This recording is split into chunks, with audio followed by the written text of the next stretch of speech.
अब समय दान में क्या करना चाहिए? समय दान में 24 घंटे में से कम 24 मिनट हमें भगवान के लिए, राष्ट्र के लिए, गौ माता के लिए और समाज के लिए निकालने चाहिए।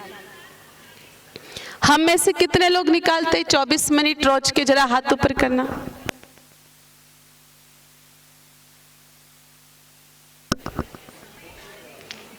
रोज के 24 मिनट कौन निकालते हैं? कोई नहीं निकालता। मेरे भाई बहनों, निकालने चाहिए। अब देखो इससे क्या होगा।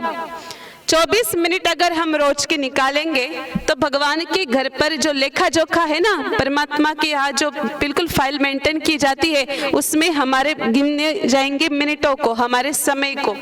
हम मेरे भाई बहनों, जब दान की बात आती ना, श्रम दान की, समय दान की, तो लोग सीधा कह देते कि महाराज टाइम ही कौन मिले, दिन भर तो काम रहे, दिन भर दुकान पे जावा, दिन भर घर को काम करा, गाय आतरो काम करा, भेषारो काम करा, खेतरो काम करा, तो टाइम तो मले कौन मारे। तो मेरे भाई बहनों, हम बिल्कुल बहानेबाजी करते हैं। और सच कहूं तो हिंदू धर्म जितना बहानेबाजी में एक्सपर्ट है ना, उतना कोई भी धर्म वाले बहाना करना नहीं जानते।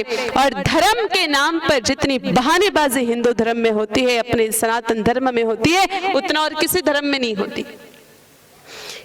दुकान जाना पड़ता है साहब, घर का काम करना पड़ता है। अरे भाई, भले ही तुम दुकान जाते हो, लेकिन हमको पता है क्या तुम थोड़ा सा भी टाइम नहीं निकालते? भाइयों को अगर आप नरेंद्र मोदी और सोनिया गांधी की बातें करने के लिए बिठा दो मेरे भाई बहनों, तो वो 6 घंटे तक भी रुकने वाले नहीं, 6 घंटे तक नॉन स्टॉप बोल सकते। बिल्कुल जैसे कोई दिल्ली का सचिवालय, दिल्ली का लोकसभा यहीं पर आकर के रम रही है। और बहनों को, जिनको दिन भर घर का काम रहता है, जिनको दिन भर खेत का काम रहता है, जिनको खेत में जाकर के सोयाबीन काटनी पड़ती है, जिनको अलग अलग काम करने पड़ते हैं, मेरे भाई बहनों, उनको भी पंचायतियां करने के लिए बिठा दो, 3 घंटे तक तो जुबान भी नहीं सूखे पंचायता करते करते। लेकिन केवल मात्र जब हमें धर्म के लिए समय निकालना होता है मेरे भाई बहनों, हम बहुत अच्छी तरह से बहानेबाजी करना जानते, पर ऐसा मत करना, क्योंकि मेरे भाई बहनों, आपने संसार में 2 तरह की मृत्यु देखी होगी।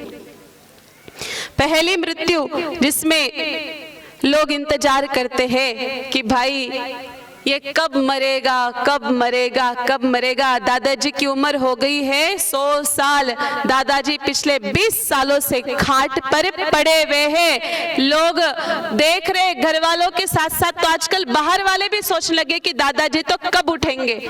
और दूसरी मृत्यु, उसमें मेरे भाई बहनों, भाई साहब कहते कि जल लेकर के आओ, और कोई जल लेने के लिए जाता है और मेरे भाई बहनों वो पधार जाता है।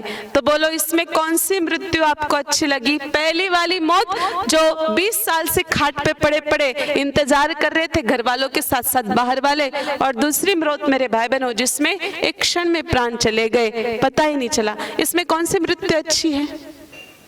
दूसरी वाली मृत्यु अच्छी, कि हमने किसी को परेशान नहीं किया है।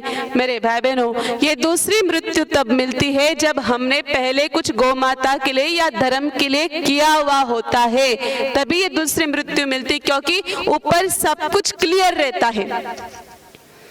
अगर हम जिंदगी भर टाइम नहीं निकालेंगे ना, तो वो टाइम हमारा बचेगा, और फिर भगवान लास्ट टाइम कहेंगे, अंतिम समय कहेंगे कि बेटा देख, तूने तो टाइम निकाला नहीं, अब तेरे ऊपर ये कर्जा तो चढ़ ही गया है, और साथ ही साथ तुझे सजा तो मिलेगी। और फिर मेरे भाई बहनों, जो बचा हुआ टाइम है हमें अस्पताल में जाकर के काटना पड़ता है, वो बोतल देखते देखते काटना पड़ता है, या वेंटिलेटर सूंघते सूंघते काटना पड़ता है। इसलिए थोड़ा थोड़ा समय रोज निकाला करो, जिससे हम गौ माता का, समाज का और राष्ट्र का कार्य कर सके।